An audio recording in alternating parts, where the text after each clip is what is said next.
Le long de la mer de Galilée, où les eaux calmes reflétaient la lumière du matin et où commençaient les journées de pêche, Jésus emprunta un chemin qui allait transformer le monde à jamais. Il ne s'adressa pas aux dirigeants ni aux savants, mais appela des hommes simples, des travailleurs dont les mains portaient les marques du labeur quotidien. Les premiers à le suivre furent 2 paires de frères, Pierre et André, Jacques et Jean. Ces hommes ordinaires, chacun avec ses forces et ses faiblesses, laissèrent leur ancienne vie derrière eux pour marcher avec Jésus. Ils n'auraient jamais pu imaginer à quel point leur destin changerait, ni qu'ils deviendraient des figures centrales d'une foi qui toucherait des milliards de personnes. Leur parcours, des bateaux de pêche à la direction spirituelle, fut celui d'hommes transformés par l'amour de Jésus en guide pour d'autres. Près de cette même mer, dans l'air salé chargé de l'odeur des brises du jour, vivait un homme appelé Simon. Originaire de Bethsaïda et fils de Jonas, il était un pêcheur ordinaire, luttant chaque jour contre l'eau pour subvenir aux besoins de sa famille. Il travaillait aux côtés de son frère André, jetant les filets dans les vagues familières sous le soleil. C'est André qui présenta Simon à Jésus. Selon l'évangile de Jean, André vint vers son frère, rempli de joie, en disant qu'ils avaient trouvé le Messie. Il amena alors Simon à Jésus. Quand Jésus vit Simon, il regarda au-delà des apparences et lui donna un nouveau nom, Céphas, traduit par Pierre, qui signifie « roche ». Ce fut le début d'un changement que personne n'aurait pu prévoir. Quelques jours plus tard, alors que Pierre et André pêchèrent de nouveau, Jésus passa près d'eux. Dans l'évangile de Matthieu, il est écrit que Jésus s'arrêta, les observa et les invita à le suivre, disant qu'il leur apprendrait à rassembler des hommes plutôt que des poissons. Le message était bref mais bouleversant. Sans hésiter, ils quittèrent tout et le suivirent. Cette décision prise en un instant montrait qu'une force profonde s'était éveillée en eux. Pierre devint bientôt l'un des plus proches disciples de Jésus, avec Jacques et Jean. Son caractère audacieux et ses opinions franches le faisaient souvent ressortir. À un moment clé, rapporté dans Matthieu, Jésus demanda à ses disciples qui il croyait qu'il était. Pierre répondit. Avec assurance, il déclara que Jésus était le Messie, le Fils de Dieu. Jésus réagit avec joie, disant que Pierre était béni, car cette vérité venait de Dieu et non d'un enseignement humain. Plus tard, au cours d'une violente tempête, comme le raconte Matthieu, les disciples luttaient en mer lorsque Jésus s'approcha d'eux en marchant sur l'eau. Les autres eurent peur, mais Pierre, avec un mélange de foi et de courage, l'appela et demanda à venir vers lui. Jésus répondit d'un seul mot, « Viens ». Pierre sortit de la barque et marcha sur l'eau vers lui. Pendant un court instant, Pierre marcha là où aucun homme ne pouvait marcher. Mais dès qu'il remarqua la force du vent, la peur l'envahit. Commençant à couler, il cria à l'aide. Jésus tendit immédiatement la main, le soutint et lui dit « Pourquoi as-tu douté, toi qui avais si peu de foi ?» Cet épisode montra à la fois le courage exceptionnel de Pierre et sa vulnérabilité humaine face au doute. Pierre eut la chance rare d'être témoin d'événements extraordinaires. Dans l'évangile de Matthieu, chapitre 17, on lit que, avec Jacques et Jean, il fut conduit par Jésus sur une montagne. Là, Jésus fut transfiguré devant eux, son visage brilla comme le soleil et ses vêtements devinrent éclatants de blancheur. 2 anciens prophètes, Moïse et Élie, apparurent et parlèrent avec lui. Pierre, ne sachant comment réagir, proposa de construire 3 abris pour eux. Puis, une nuée lumineuse les enveloppa et une voix venue du ciel dit « Celui-ci est mon fils bien-aimé, écoutez-le ». Terrifiés, les disciples tombèrent le visage contre terre. Jésus s'approcha, les toucha doucement et leur dit de ne pas avoir peur. Quand ils levèrent les yeux, il ne restait que lui.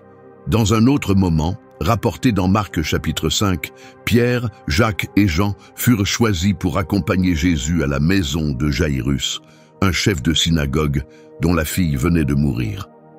Alors que les gens pleuraient, Jésus leur dit que l'enfant n'était pas morte, mais simplement endormie. Ils se moquèrent de lui. Jésus demanda à tout le monde de sortir, sauf aux parents et à ses 3 disciples les plus proches. Il prit la main de la fillette et dit « Petite, je te le dis, lève-toi ». Aussitôt, la jeune fille de 12 ans se leva et se mit à marcher. Pierre vit ce miracle de ses propres yeux. La nuit de la trahison de Jésus, Matthieu raconte au chapitre 26 que Jésus emmena Pierre, Jacques et Jean à Gethsémane. Profondément troublé, il leur dit « Mon âme est accablée de tristesse. Restez ici et veillez avec moi. » Puis il s'éloigna un peu pour prier seul. Quand il revint, il dormait. Il dit à Pierre « Tu n'as pas pu veiller avec moi une seule heure ?» Au moment où Jésus avait le plus besoin de soutien, même ses amis les plus proches ne purent rester éveillés. Pierre passait souvent de la hardiesse à l'échec. Capable d'une grande foi, il agissait parfois avec imprudence. Dans l'évangile de Jean, chapitre 18, lorsque les soldats vinrent arrêter Jésus, Pierre tira une épée et frappa le serviteur du grand prêtre, lui coupant l'oreille. Mais Jésus lui ordonna d'arrêter en disant « Ceux qui prennent l'épée périront par l'épée ».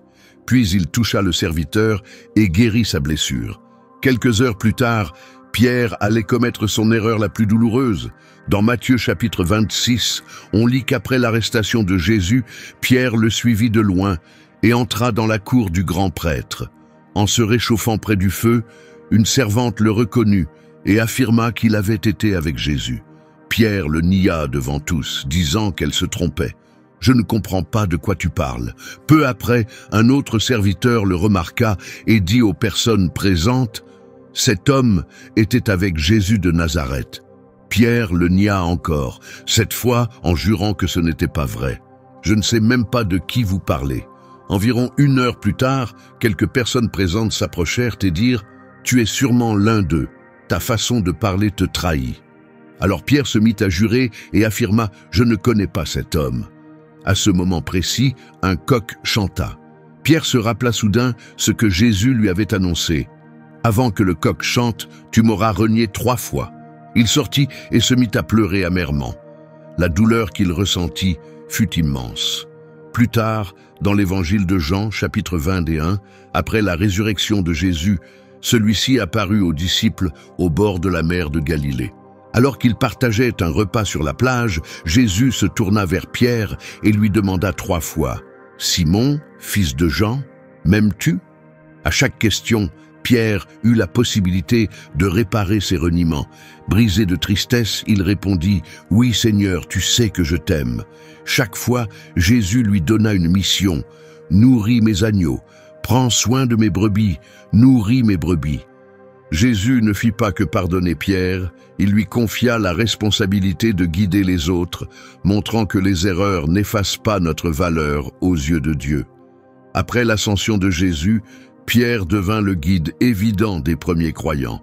Dans les Actes, chapitre 2, on lit que lorsque le Saint-Esprit descendit à la Pentecôte, Pierre se leva devant la foule avec assurance. Il parla avec force et déclara « Dieu a ressuscité Jésus d'entre les morts et nous en sommes témoins. » Il conclut en disant « Que tout Israël en soit certain, ce même Jésus que vous avez crucifié est Seigneur et Sauveur. » Les gens furent profondément touchés et demandèrent ce qu'ils devaient faire. Pierre leur répondit « Changez de vie et soyez baptisés au nom de Jésus. » Ce jour-là, environ 3000 personnes crurent et se joignirent à eux. Celui qui avait eu peur d'une simple servante était désormais rempli de courage et de conviction. Dans les Actes, chapitre 3, Pierre et Jean montaient au temple quand ils rencontrèrent un homme qui n'avait jamais pu marcher. Il demandait l'aumône, mais Pierre lui dit « Je n'ai pas d'argent, mais je vais te donner ce que j'ai. Au nom de Jésus-Christ de Nazareth, lève-toi et marche. » Il le prit par la main, l'aida à se relever, et aussitôt ses pieds et ses jambes devinrent solides. L'homme se mit debout et marcha. Cet acte montra la puissance de la foi à travers Pierre. Bien que sa mission ait d'abord concerné le peuple juif, Dieu avait prévu davantage. Dans les Actes, chapitre 10, alors que Pierre se trouvait à Jaffa, il eut une vision étrange. Une grande nappe descendit du ciel, remplie d'animaux considérés comme interdits à la consommation. Une voix lui dit « Lève-toi, Pierre, tue et mange. » Mais Pierre protesta, affirmant qu'il n'avait jamais mangé ce qui était impur ou défendu. La voix répondit « Ne considère pas comme impur ce que Dieu a déclaré pur. » Peu après, des hommes envoyés par Corneille, un officier romain, vinrent inviter Pierre à sa maison. Pierre comprit alors que cette vision ne concernait pas la nourriture, mais les personnes. Arrivé à Césarée, chez Corneille, Pierre dit « Maintenant je comprends que Dieu ne fait pas de favoritisme ». Puis il annonça le message de Jésus à cette assemblée non juive. Pendant qu'il parlait, le Saint-Esprit descendit sur eux, et Pierre ordonna qu'ils soient baptisés. Ce fut un tournant décisif, ouvrant la voie pour que le message de Jésus atteigne toutes les nations. La tradition rapporte que Pierre fut le premier évêque d'Antioche puis de Rome. Après de longues années de prédication courageuse, il fut arrêté sous l'empereur Néron. La légende dit que Pierre demanda à être crucifié la tête en bas, se jugeant indigne de mourir comme Jésus. Son influence demeure non seulement par sa vie, mais aussi par ses lettres. Les épîtres de 1 et 2 Pierre reflètent la sagesse profonde d'un homme transformé par la miséricorde de Dieu. Celui qui avait autrefois renié Jésus écrivit plus tard pour encourager les croyants dans leurs épreuves. Ce simple pêcheur de Galilée était vraiment devenu une pierre solide de la foi, comme son nom l'avait annoncé. Sur les eaux familières de Galilée où travaillait son frère, André passait lui aussi ses journées à jeter les filets. Né à Bethsaïda, il partageait non seulement son métier avec Pierre, mais plus tard la même foi profonde qui allait façonner leur destinée. Contrairement à Pierre, André suivit d'abord Jean-Baptiste. Dans l'évangile de Jean, chapitre 1, on apprend qu'il était en quête de vérité. Il faisait partie de ceux qui écoutaient le prophète dans le désert, appelant les gens à se préparer pour la venue du Seigneur. Un jour, alors qu'André se tenait avec Jean près du Jourdain, Jésus passa. Jean le désigna en disant « Voici l'agneau de Dieu qui enlève le péché ». Ces paroles marquèrent André. Avec un autre disciple, il suivit Jésus. Quand Jésus se retourna et leur demanda ce qu'ils cherchaient, ils répondirent « Maître, où demeures-tu » Jésus répondit chaleureusement « Venez et voyez ». Il était environ 4 heures de l'après-midi lorsqu'ils allèrent avec lui et passèrent le reste de la journée à ses côtés. Cette rencontre changea à jamais le chemin d'André. Son enthousiasme débordait. Dans Jean chapitre 1, il est dit que la première chose qu'il fit après avoir rencontré Jésus fut de chercher son frère. Rempli de joie, il trouva Simon et lui annonça « Nous avons trouvé le Messie ». Et il l'amena aussitôt à Jésus. André fut le lien qui rapprocha Pierre de Jésus. Quelques jours plus tard, comme le rapporte Matthieu chapitre 4, versets 18 à 20, les 2 frères étaient occupés à pêcher, jetant leurs filets dans le lac, quand Jésus passa sur la rive. Il s'arrêta, les regarda et leur dit « Suivez-moi, et je vous apprendrai à pêcher des hommes. » Ils n'hésitèrent pas. André et Pierre laissèrent tout et le suivirent. Pour André, ce n'était pas une découverte nouvelle. Cela confirmait un appel qu'il ressentait déjà au fond de lui, même s'il ne faisait pas partie du cercle le plus proche de Jésus comme Pierre. Pourtant, André vécut des moments forts et personnels avec Jésus. Dans Jean chapitre 6, versets 8 et 9, lors de l'épisode de la multiplication, la foule avait faim et les disciples étaient désemparés. C'est André qui remarqua un enfant portant 5 pains d'orge et 2 petits poissons. Il dit à Jésus, « Voici un garçon avec 5 pains et 2 poissons, mais ce ne sera jamais assez pour toute cette foule, n'est-ce pas ?» Jésus, touché par la sincérité d'André, prit la nourriture, rendit grâce et la distribua. Tout le monde mangea à satiété. André vit de ses yeux comment quelque chose d'ordinaire, confié à Jésus, devint extraordinaire. Un autre moment clé apparaît dans Jean chapitre 12, versets 20 à 22. Des Grecs venus pour la Pâque demandèrent à Philippe de voir Jésus. Philippe alla trouver André, et ensemble, ils présentèrent la demande à Jésus. Ce détail montre une chose importante. On voyait André comme quelqu'un d'accessible, capable d'amener les autres à Jésus. Dans Marc chapitre 13, versets 3 et 4, André était encore présent avec Pierre, Jacques et Jean lorsqu'ils demandèrent en privé à Jésus « Quand tout cela arrivera-t-il? Quels signes annonceront ton retour et la fin des temps ?» Ce moment montre qu'André écoutait attentivement les paroles de Jésus sur l'avenir. Tout au long de son parcours, André montra une constance. Il conduisait les autres vers Jésus. Il présenta Pierre. Il remarqua l'enfant avec les pains et les poissons. Il aida les Grecs à rencontrer Jésus. Alors que certains disciples sont connus pour leurs déclarations audacieuses, André est rappelé pour son influence discrète, reliant doucement les gens au Christ. Après l'ascension de Jésus, André resta fidèle à la mission. Dans Actes chapitre 1, verset 13, Luc écrit qu'André faisait partie de ceux réunis dans la chambre haute à Jérusalem, où les disciples priaient ensemble régulièrement. Cette période de préparation mena au jour de la Pentecôte, lorsque le Saint-Esprit descendit et les remplit de puissance pour la mission. André fit pleinement partie de l'expansion rapide de l'Église à Jérusalem. On disait d'eux, ce sont les hommes qui ont bouleversé le monde, et maintenant ils sont ici aussi. Le pêcheur de Galilée était vraiment devenu un rassembleur d'âmes, comme Jésus le lui avait promis. Bien que la Bible ne donne pas tous les détails de la suite, d'anciens témoignages racontent qu'André apporta le message de Jésus dans des terres lointaines. On pense qu'il annonça l'Évangile en Grèce, en Turquie, en Thrace et même en Scythie, région correspondant aujourd'hui à l'Ukraine et au sud de la Russie. Au cours de ses missions, André fonda de nouvelles églises et amena beaucoup de personnes à la foi. Selon une forte tradition, il fut le fondateur de la communauté chrétienne de Byzance, qui deviendra plus tard Constantinople, aujourd'hui Istanbul. Pour cette raison, André est particulièrement honoré dans l'Église orthodoxe orientale, surtout en Europe de l'Est. La fin de la vie d'André refléta la même fidélité qu'au début. De vieux écrits racontent qu'il fut exécuté pour sa foi dans la ville de Patra, en Grèce actuelle. Il fut attaché à une croix en forme de X, devenue la croix de Saint-André. Tout comme Pierre l'avait fait, André crut qu'il n'était pas digne de mourir de la même manière que Jésus. Il demande donc une croix d'une forme différente. Même suspendu dans la douleur, André ne cessa pas de prêcher. Pendant 2 jours, il encouragea les croyants venus le voir, les exhortant à rester fidèles à Jésus. Ces derniers instants parlèrent aussi fort que toute sa vie, toujours orientés vers le Christ. L'influence d'André ne disparut pas. Avec le temps, il devint le saint patron de plusieurs pays, dont l'Écosse, la Grèce, l'Ukraine, la Russie et la Roumanie. Chaque année, de nombreuses églises chrétiennes honorent sa mémoire le 30 novembre. Son histoire continue d'enseigner des leçons puissantes sur l'humilité et la fidélité à partager la foi. André ne chercha jamais à attirer l'attention sur lui-même. Il conduisait simplement les gens vers Jésus, puis se mettait en retrait.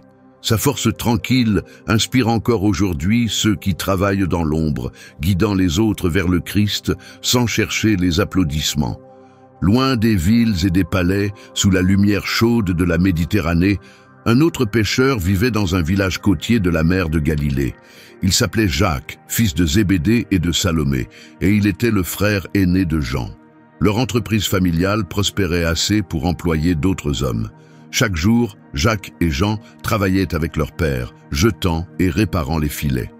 Dans l'évangile de Matthieu, chapitre 4, versets 20 et 1 et 22, il est écrit qu'après avoir invité Pierre et André à le suivre, Jésus continua de marcher le long de la rive et vit Jacques et Jean avec leur père. Il les appela et aussitôt ils quittèrent la barque et même leur père pour le suivre. La décision de Jacques fut audacieuse. Il abandonna un travail stable et un père qui comptait sur lui pour suivre un maître sans demeure. Il devait y avoir une force exceptionnelle dans la présence de Jésus pour rendre un tel choix évident.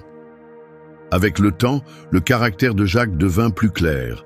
Dans Marc chapitre 3, verset 17, Jésus donna à Jacques et à son frère un surnom spécial, Boanerges, ce qui signifie « fils du tonnerre ».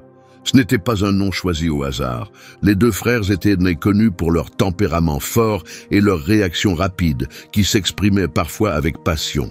Jacques, avec Pierre et Jean, fut choisi pour faire partie du cercle le plus proche de Jésus. Dans Matthieu chapitre 17, versets 1 à 9, il est rapporté que Jésus emmena ses 3 disciples sur une haute montagne, où il se transfigura devant eux. Son visage brilla comme le soleil, et ses vêtements devinrent d'un blanc éclatant. Moïse et Élie apparurent et parlèrent avec lui. Jacques fut témoin de cette scène extraordinaire, où la nature divine de Jésus devint claire. Pris de peur, ils tombèrent face contre terre. Bouleversés par cette vision céleste, Dans un autre épisode, rapporté dans Marc chapitre 5, verset 37, Jésus permit seulement à Pierre, Jacques et Jean de l'accompagner à la maison de Jaïrus, un chef de synagogue.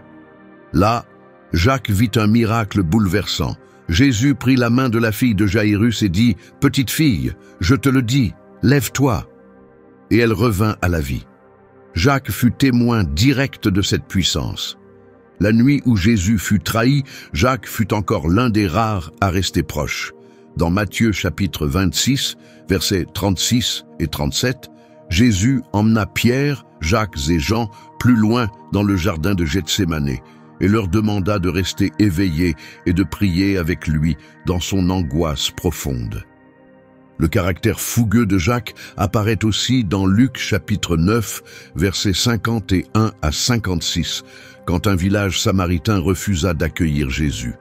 En colère, Jacques et Jean demandèrent « Seigneur, veux-tu que nous fassions tomber le feu du ciel pour les détruire ?» Mais Jésus les réprimanda fermement, montrant que sa mission reposait sur la grâce et la miséricorde, et non sur la vengeance. Le désir de grandeur de Jacques réapparut dans Matthieu chapitre 20, versets 20 à 28, quand leur mère, Salomé, demanda à Jésus « Promets que mes fils siégeront près de toi dans ton royaume, l'un à ta droite et l'autre à ta gauche. » Jésus répondit par une question profonde « Pouvez-vous boire la coupe que je vais boire ?» Jacques et Jean répondirent « Oui, nous le pouvons. » Jésus leur dit « Vous boirez bien ma coupe, mais les places d'honneur appartiennent à ceux que mon Père a choisis. » Cette scène révéla à la fois l'ambition audacieuse de Jacques et sa sincère dévotion, même s'il ne comprenait pas encore le prix à payer pour suivre Jésus. Peu à peu, marcher avec Jésus transforma Jacques. Sa fougue se changea en courage, orienté vers l'annonce de la bonne nouvelle. Comme Jésus enseignait que la grandeur vient du service, Jacques commença à vivre ses valeurs. Celui qui voulait autrefois détruire un village apprit à pardonner et à aimer ceux qui s'opposaient à lui. Le disciple qui recherchait la gloire commença à comprendre que le véritable honneur se trouve dans le sacrifice. Cette profonde transformation est une preuve vivante de la puissance de Jésus à changer une vie. Après la venue du Saint-Esprit et la croissance de l'Église, Jacques prit un rôle important à Jérusalem. Mais sa mission fut plus courte que celle des autres apôtres. Dans Actes chapitre 12, versets 1 et 2, Luc rapporte que le roi Hérode commença à persécuter les croyants. Jacques, frère de Jean, fut exécuté par ordre d'Hérode. Cela arriva vers l'an 44. Hérode Agrippa I, cherchant à plaire au peuple juif, ordonna sa mise à mort, probablement par décapitation. Jacques devint ainsi le premier des 12 apôtres à mourir pour sa foi, accomplissant la prédiction de Jésus selon laquelle il partagerait sa souffrance. Sa mort rapide rappela les dangers auxquels faisaient face les premiers chrétiens. Tandis que certains apôtres vécurent de longues années à voyager et prêcher, Jacques donna sa vie à peine une dizaine d'années après la résurrection de Jésus. Plus tard, certaines traditions affirmèrent qu'il avait prêché en Espagne avant de revenir à Jérusalem où il fut exécuté. Selon ces récits, son corps fut transporté miraculeusement jusqu'à Compostelle, en Espagne. Aujourd'hui, une grande cathédrale s'y dresse, et elle est devenue l'un des pèlerinages les plus célèbres au monde, le Camino de Santiago. Jacques fut reconnu comme le saint patron des pèlerins et de l'Espagne. Il est frappant de constater que l'homme que Jésus avait corrigé pour avoir voulu détruire un village fut plus tard représenté comme un guerrier sacré. En réalité, Jacques avait appris une autre voie. Sa véritable mémoire réside dans son engagement sans faille envers Jésus. Celui qui avait dit « Nous pouvons boire ta coupe » prouva par sa vie que ses paroles étaient sincères. L'histoire de Jacques montre comment un tempérament fort et impulsif peut être transformé en un cœur prêt à servir Dieu jusqu'au don total de sa vie. Un autre disciple important de Jésus fut Jean, le fils cadet de Zébédée et de Salomé. Aux côtés de son frère aîné et de leur père, Jean apprit dès son jeune âge à pêcher, à affronter les défis de la mer et à goûter la joie d'une pêche abondante après de longues heures de travail. Il est possible que, avant de suivre Jésus, Jean ait déjà été disciple de Jean-Baptiste. Dans le premier chapitre de l'évangile de Jean, versets 35 à 40, 2 disciples du Baptiste suivirent Jésus après que celui-ci l'eut désigné comme l'agneau de Dieu. L'un d'eux fut identifié comme André, et beaucoup pensent que l'autre était Jean lui-même. L'appel officiel de Jean eut lieu peu après, en même temps que celui de son frère Jacques. Comme le rapporte Matthieu chapitre 4, versets 21 et 22, Jésus vit les 2 frères dans une barque, avec leur père en train de réparer les filets. Il les appela, et aussitôt, ils laissèrent la barque et leur père pour le suivre. Cette décision rapide montrait qu'une force profonde travaillait déjà dans leur cœur. Le jeune homme de Galilée abandonna un métier familial sûr pour suivre un chemin incertain auprès d'un maître au charisme unique. Parmi tous les disciples de Jésus, Jean occupa une place particulière. Dans son propre évangile, il se décrit souvent comme « le disciple que Jésus aimait », une expression qui révèle la profondeur et la singularité de sa relation avec le Seigneur. Cette proximité apparaît dans plusieurs moments marquants du ministère de Jésus. Comme son frère Jacques, Jean faisait partie du cercle intime de Jésus avec Pierre. Dans Matthieu chapitre 17, versets 1 à 9, il est écrit que ces 3 disciples furent conduits par Jésus sur une haute montagne, où il fut transfiguré devant eux. Son visage resplendit comme le soleil, ses vêtements devinrent d'un blanc éclatant. Et il parla avec Moïse et Élie. Ce fut un instant céleste qui marqua à jamais Jean, révélant la nature divine de Jésus d'une façon inoubliable. Dans Marc chapitre 5, verset 37, Jean fut encore choisi pour accompagner Jésus à la maison de Jaïrus, où il vit de ses propres yeux la fille du chef de synagogue revenir à la vie. Être témoin de tels signes renforça profondément sa foi et lui donna une compréhension plus claire de l'identité véritable de Jésus. L'évangile écrit par Jean reflète cette relation unique. Dans le chapitre 13, versets 23 à 25, lors du dernier repas, Jean était tout près de Jésus. À un moment, il se pencha contre lui pour lui poser une question en privé. Cette posture traduit l'intimité affective et spirituelle qui les unissait. Quand Jésus affronta sa plus grande souffrance, la plupart des disciples s'enfuirent, par peur. Mais Jean resta. Dans Jean chapitre 19, versets 26 et 27, on lit qu'il fut le seul disciple masculin présent au pied de la croix. Voyant sa mère et Jean, Jésus dit à Marie, « Voici ton fils », puis à Jean, « Voici ta mère ». Dès ce moment, Jean prit Marie chez lui. Cette demande personnelle montrait la confiance profonde que Jésus plaçait en lui. Après la résurrection, Jean manifesta encore sa fidélité. Dans Jean chapitre 20, versets 1 à 10, Marie-Madeleine annonça à Pierre et à Jean que le tombeau était vide. Les 2 coururent sur place. Jean arriva le premier, mais attendit Pierre avant d'entrer. En voyant les linges posés là, Jean crut. Cela peut indiquer qu'il fut le premier à comprendre pleinement la réalité de la résurrection. Celui que Jésus avait surnommé « Fils du tonnerre » dans Marc chapitre 3, verset 17, vécut une transformation intérieure profonde. Le jeune homme fougueux devint plus tard l'apôtre connu pour son message d'amour. Dans l'Église primitive, Jean travailla souvent aux côtés de Pierre.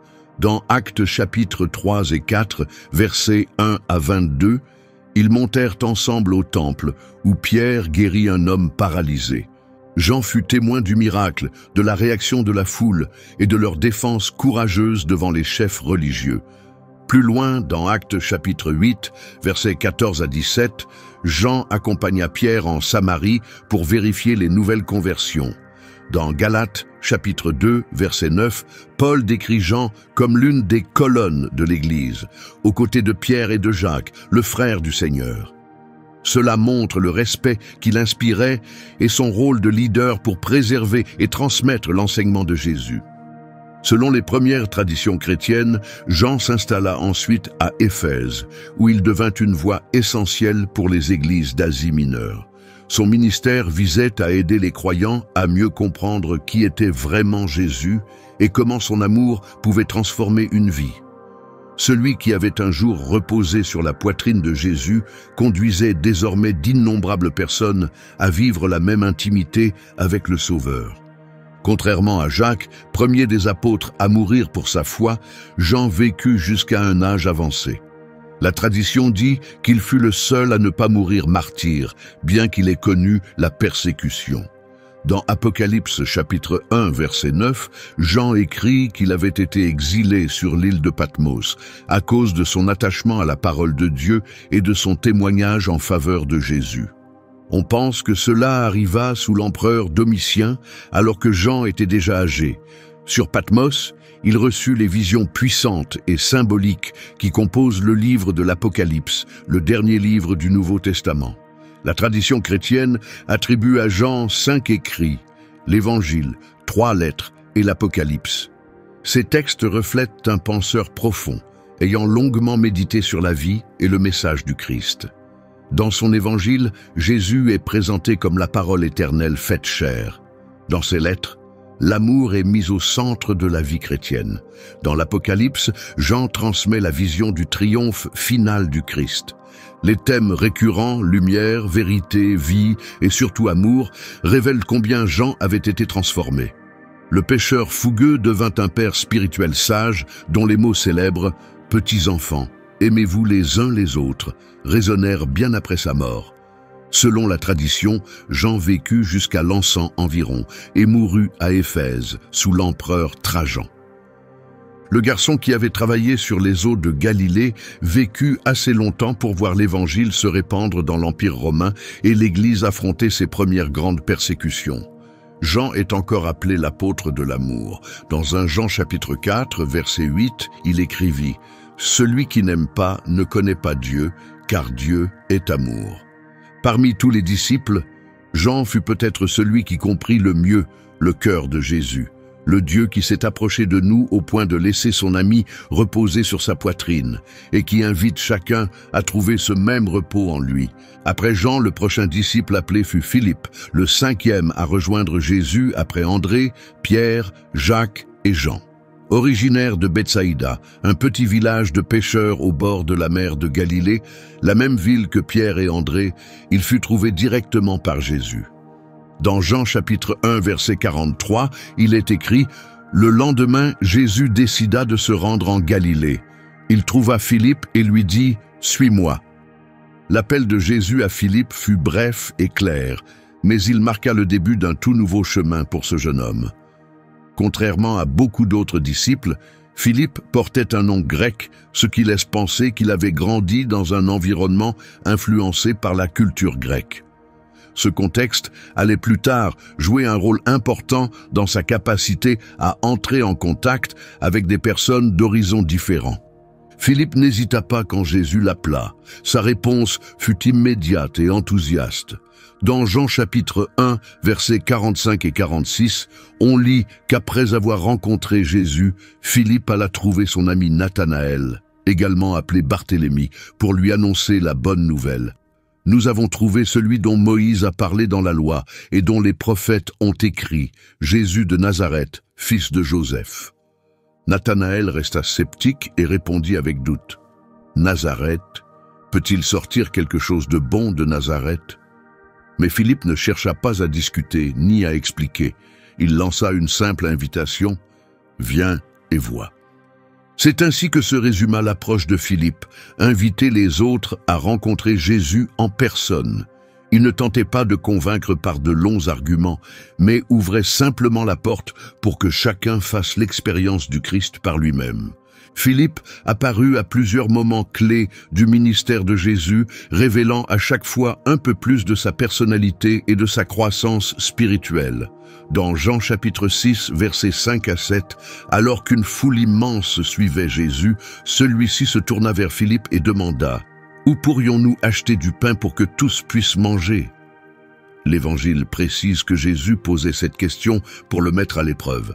Philippe évalua vite la situation et répondit « Même avec plus d'un demi-salaire annuel, cela ne suffirait pas pour donner à chacun un petit morceau. » Sa réponse montrait un esprit pratique, terre à terre.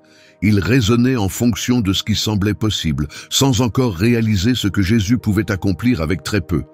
Un autre moment marquant eut lieu lors de la Pâque à Jérusalem.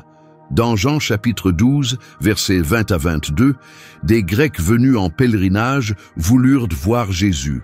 Ils s'adressèrent à Philippe, peut-être parce que son nom grec le rendait plus accessible pour eux.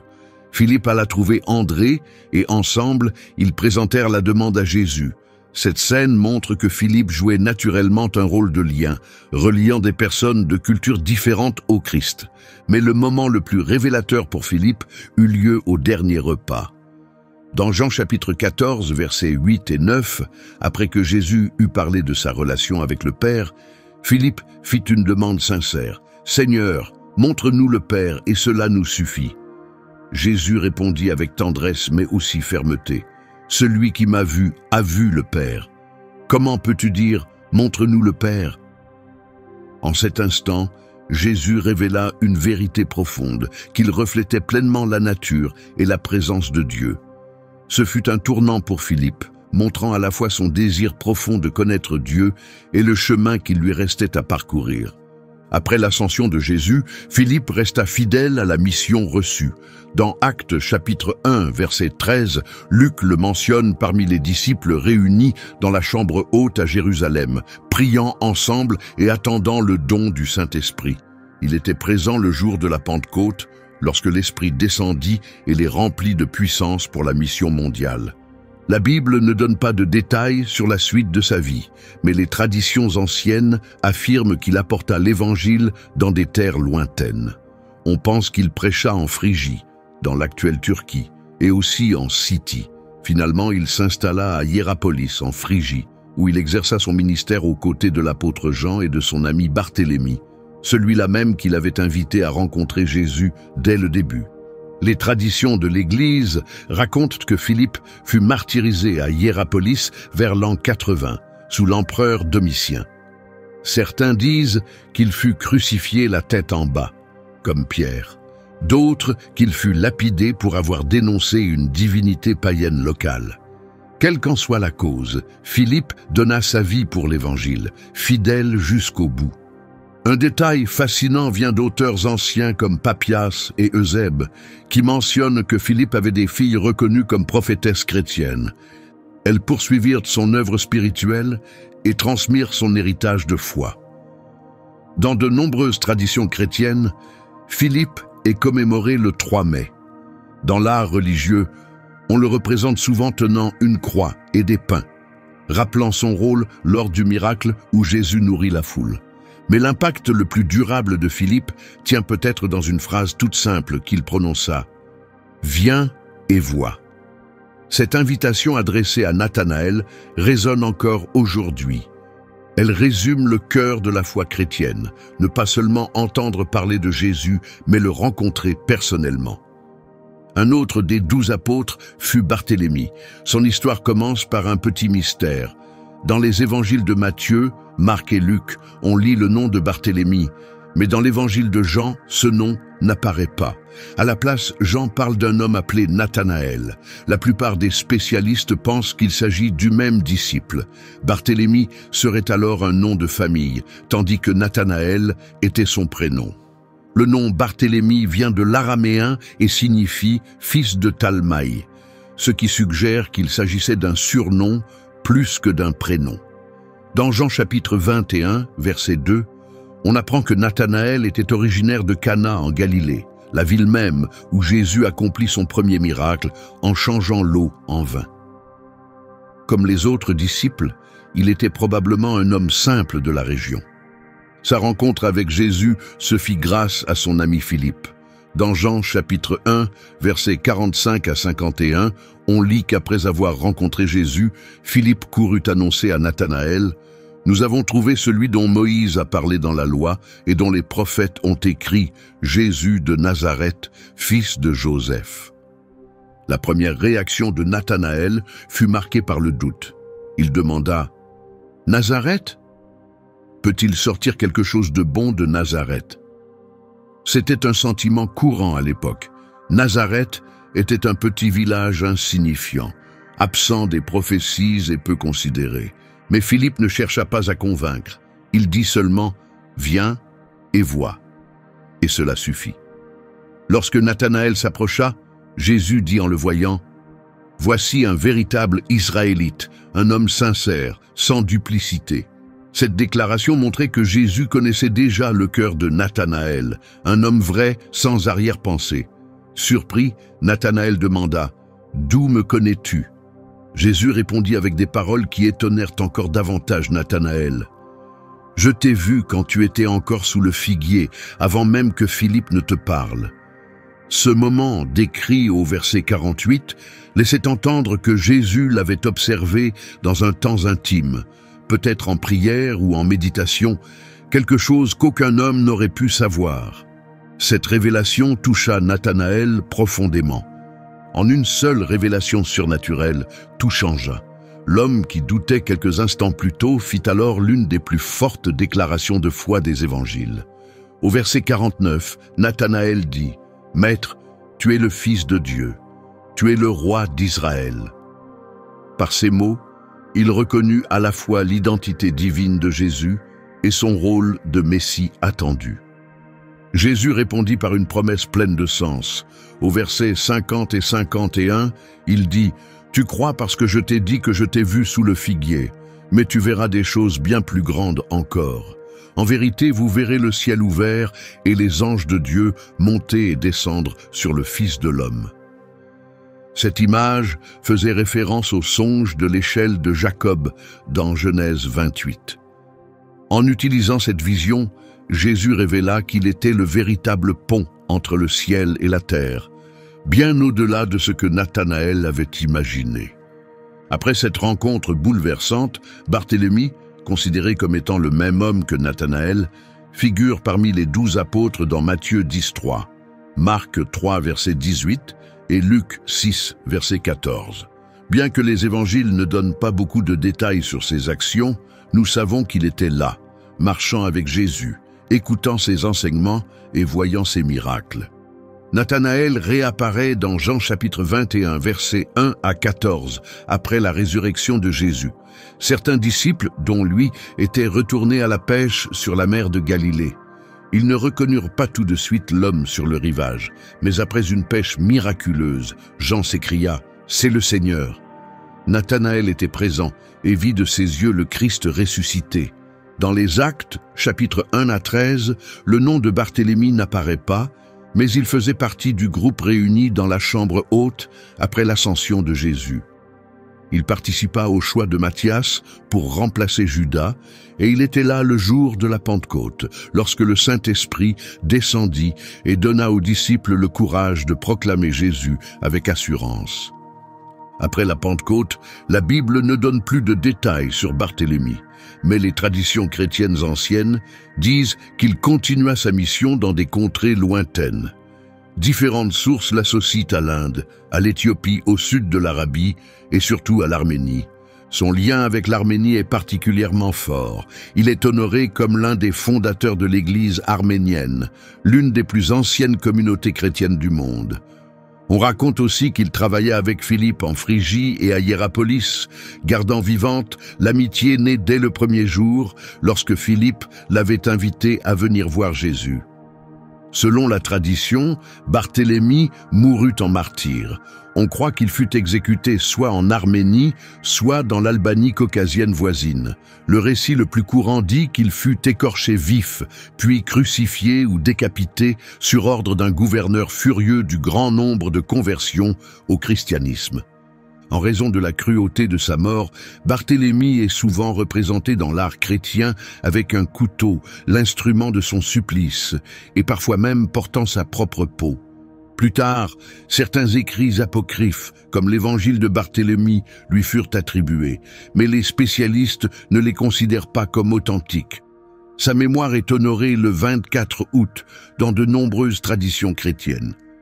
Le parcours de Barthélemy, de ses doutes initiaux à sa conviction profonde après avoir rencontré Jésus, continue d'inspirer ceux qui cherchent aussi une rencontre personnelle avec le Christ. Un autre apôtre choisi par Jésus fut Thomas. On sait peu de choses de sa vie avant son appel, mais son nom en araméen, Théoma, signifie « jumeau ». Dans l'évangile de Jean, il est aussi appelé Didyme, qui est le mot grec pour la même chose. Dans Jean chapitre 11, verset 16, Thomas, appelé Didyme, dit aux autres disciples « Allons aussi pour mourir avec lui ». Ce surnom soulève un mystère. Thomas avait-il vraiment un frère ou une sœur jumeau? La Bible ne le dit pas, mais son nom le laisse supposer. On ignore également son origine, mais il venait probablement de Galilée, comme la plupart des autres disciples. Ce que nous savons de lui apparaît dans des moments clés des évangiles, en particulier celui de Jean, où sa personnalité se révèle, non pas seulement comme un incrédule, mais comme un homme courageux, honnête et, au final, profondément croyant. L'un des premiers aperçus importants de Thomas se trouve quand Jésus décida de retourner en Judée pour ressusciter Lazare. Les autres disciples hésitaient, car Jésus y avait déjà été menacé. Mais dans Jean chapitre 11, verset 16, Thomas dit avec détermination « Allons-y aussi pour mourir avec lui ». Cela montre qu'il était prêt à suivre Jésus, même au risque de sa vie. Une image bien plus nuancée que celle, simplifiée, du disciple incrédule. Un autre moment crucial eut lieu au dernier repas. Dans Jean chapitre 14, verset 5, après que Jésus eut dit qu'il allait leur préparer une place, Thomas exprima sa confusion. « Seigneur, nous ne savons pas où tu vas, comment pourrions-nous en connaître le chemin ?» Sa question sincère amena l'une des réponses les plus fortes de Jésus. « Je suis le chemin, la vérité et la vie.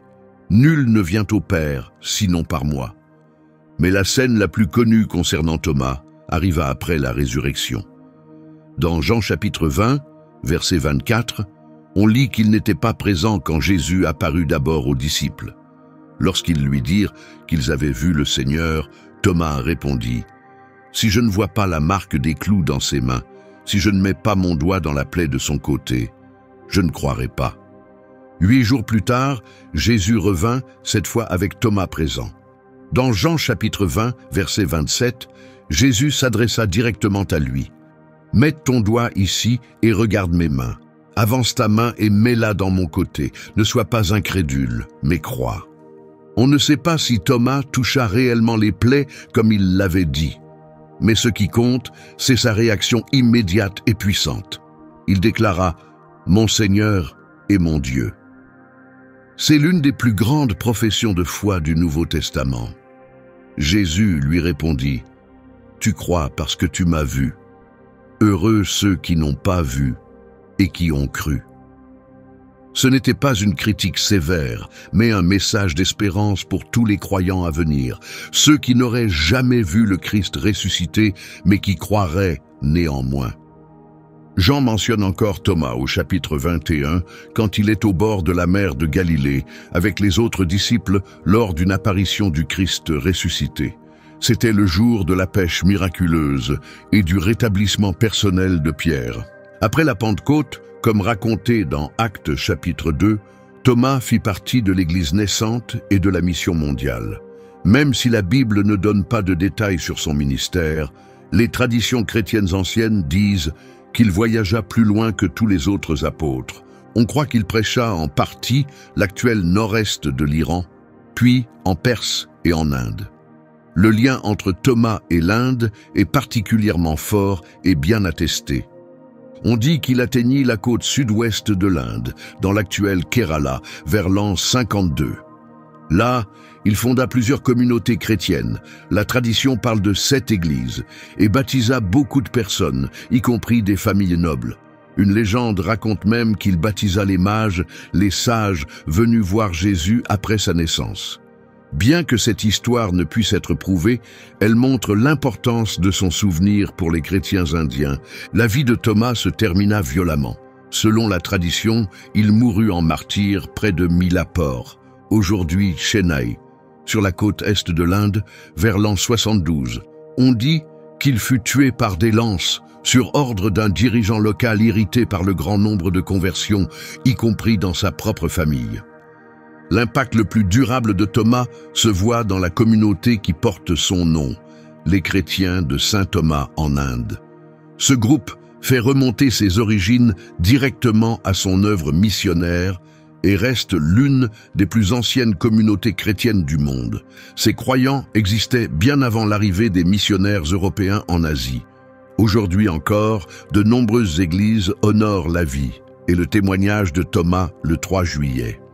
Avec le temps, plusieurs écrits lui furent attribués, comme les Actes de Thomas et l'Évangile de Thomas.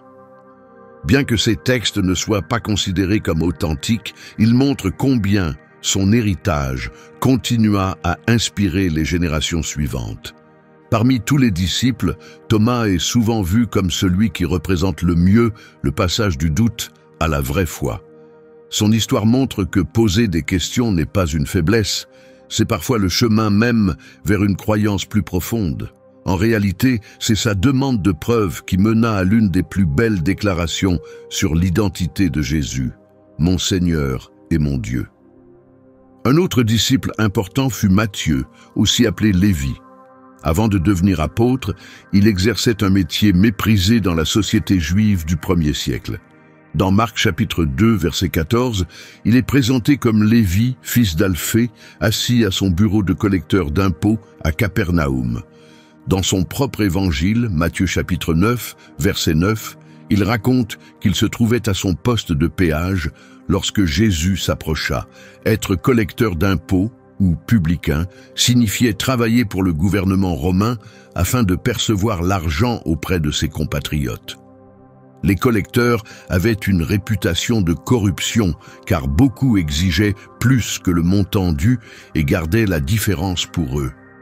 À cause de cela, ils étaient vus à la fois comme des traîtres collaborant avec l'occupant et comme des voleurs exploitant leurs voisins. Les responsables religieux les classaient parmi les pires pécheurs, les déclaraient impurs et les excluaient des assemblées spirituelles et sociales. Dans ce contexte, l'appel de Jésus à Matthieu est d'autant plus surprenant. Le moment qui changea sa vie est décrit simplement mais avec force dans Matthieu chapitre 9, verset 9. Jésus passa, vit un homme nommé Matthieu, assis au bureau des impôts et lui dit « Suis-moi ». Et Matthieu se leva immédiatement et le suivit. Dans Marc chapitre 2, verset 14, le récit utilise le nom de Lévi, fils d'Alphée, mais rapporte la même scène. Jésus lui dit « Suis-moi ». Et Lévi laissa tout pour marcher à sa suite. Ce qui frappe, c'est la rapidité de sa réponse. Il ne demanda pas de délai, ne posa pas de questions. Il se leva et abandonna une carrière qui, bien que mal vue, restait très lucrative. En partant, il renonçait non seulement à un travail, mais à un mode de vie et à une identité. Son premier geste, après avoir suivi Jésus, montra clairement le changement en lui. Dans Luc chapitre 5, verset 29, on lit que Lévi organisa un grand banquet chez lui en l'honneur de Jésus, et il invita beaucoup de collecteurs d'impôts et d'autres exclus de la société religieuse. Matthieu ouvrit sa maison et sa table, non seulement à Jésus, mais aussi à ses anciens collègues et amis rejetés. Il voulait qu'il rencontre celui qui avait bouleversé sa vie. Mais ce geste attira de vives critiques des autorités religieuses. Dans Matthieu chapitre 9, versets 10 à 13, elles demandèrent « Pourquoi votre maître mange-t-il avec les collecteurs d'impôts et les pécheurs ?» Jésus entendit leurs remarques et répondit avec une vérité puissante « Les bien portants n'ont pas besoin de médecins, mais les malades en ont besoin. Allez apprendre ce que signifie « Je veux la miséricorde, non le sacrifice. Je ne suis pas venu appeler des justes, mais des pécheurs. » Ce repas chez Matthieu devint une illustration vivante de la mission de Jésus. Apporter l'espérance à ceux que tout le monde avait abandonnés. Après son appel, Matthieu est mentionné dans les listes des 12 apôtres dans Matthieu 10.3, Marc 3.18 et Luc 6.15. Bien que les évangiles ne rapportent pas beaucoup de ses actions ou paroles par la suite, nous savons qu'il resta fidèle à Jésus. Il fut témoin des miracles, reçut ses enseignements et marcha sur le chemin de la transformation comme les autres disciples. Son parcours, de fonctionnaire méprisé à disciple loyal, marqua sûrement ceux qui l'avaient connu auparavant.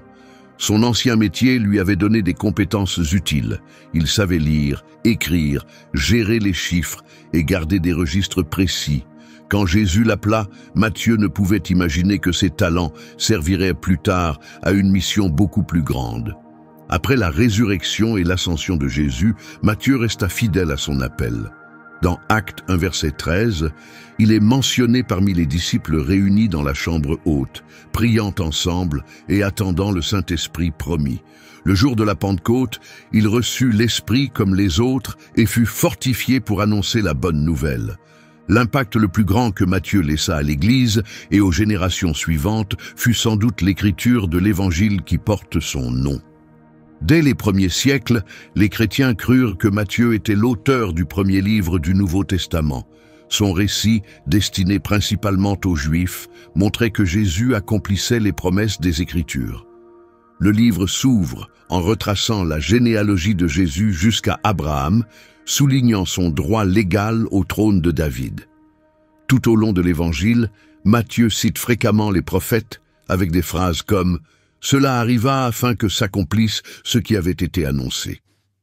Une particularité de son évangile est la manière dont il regroupe les enseignements de Jésus en 5 grands discours, rappelant probablement les 5 livres de Moïse. Ces ensembles incluent le célèbre Sermon sur la montagne au chapitre 5 à 7, les instructions pour l'envoi des disciples au chapitre 10, les paraboles sur le royaume au chapitre 13, les enseignements sur la vie dans la communauté de foi au chapitre 18, et enfin, les discours sur les temps à venir et le jugement au chapitre 24 et 25. Cette structure réfléchie montre comment l'expérience passée de Matthieu dans la tenue de registres précis a pu influencer son écriture. Les écrits anciens de l'Église disent que Matthieu continua à prêcher en Judée pendant environ 15 ans après la Pentecôte, annonçant le message de Jésus à ses compatriotes juifs. Plus tard, il aurait voyagé vers des régions lointaines comme l'Éthiopie, la Perse ou la Parthie. Certains récits affirment qu'il s'adressa surtout aux communautés juives vivant hors d'Israël, ce qui correspond bien à l'orientation de son évangile. La fin de sa vie reste incertaine. Certaines sources disent qu'il fut tué pour sa foi en Éthiopie ou en Perse, peut-être par l'épée ou par la lance. D'autres pensent qu'il vécut jusqu'à un âge avancé et mourut naturellement, faisant de lui l'un des rares apôtres qui n'auraient pas connu le martyre. Dans l'art chrétien, Matthieu est souvent représenté avec une figure ailée, généralement un homme ou un ange, symbole lié à son évangile. Cette image provient de la vision d'Ézéchiel au chapitre 1, où 4 êtres étranges apparaissent. La tradition chrétienne relia plus tard ces figures aux 4 évangélistes. Matthieu reçut le symbole de l'homme ou de l'ange parce que son récit met en avant Jésus comme pleinement humain et roi. Il devint ensuite le saint patron de ceux qui travaillent avec l'argent et les registres, comptables, banquiers et fonctionnaires, un écho à son ancien métier. Sa fête est traditionnellement célébrée le 21 septembre. Matthieu rappelle de façon claire comment Jésus peut transformer complètement la vie d'un homme. Son parcours, d'un collecteur d'impôts rejeté par les religieux à un témoin respecté et auteur d'un évangile, prouve que l'amour de Dieu peut atteindre n'importe qui. Son héritage le plus durable reste son évangile, qui depuis plus de 2000 ans présente Jésus comme le sauveur attendu, celui qui accomplit les promesses anciennes.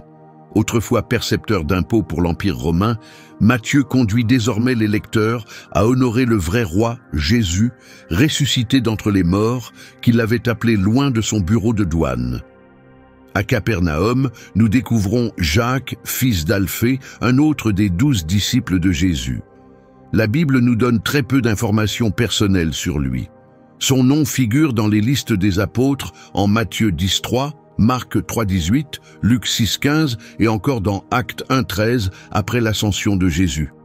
Il est appelé Jacques, fils d'Alphée, pour le distinguer d'un autre apôtre portant le même nom, Jacques, fils de Zébédée, frère de Jean et membre du cercle proche de Jésus. Pour éviter la confusion, on l'appelait parfois Jacques le mineur ou Jacques le jeune. Ce titre pouvait indiquer qu'il était plus jeune ou peut-être plus petit que l'autre Jacques, qui occupait un rôle plus visible parmi les disciples. Un détail intrigant se trouve dans Marc 2.14. ou Matthieu, appelé aussi Lévi, est présenté comme fils d'Alphée. Cela soulève la question: Jacques et Matthieu étaient-ils frères? Nous ne pouvons pas l'affirmer, car Alphée était un nom courant. Mais il est possible que deux frères aient été appelés ensemble par Jésus. Certaines traditions anciennes ont aussi tenté de l'identifier avec Jacques, le frère du Seigneur, mentionné par Paul dans Galates 1,19. Mais la plupart des chercheurs estiment qu'il s'agissait de deux personnes différentes. Jacques, fils d'Alphée, faisait partie des 12 originaux. L'autre Jacques, appelé frère du Seigneur, n'est devenu un dirigeant de l'église de Jérusalem qu'après la résurrection. La Bible ne raconte pas en détail comment Jésus appela Jacques fils d'Alphée, mais cela arriva probablement en Galilée, comme pour la plupart des disciples. Même si aucun récit précis ne se concentre sur lui, Jacques était bien présent dans tous les moments clés de la mission de Jésus.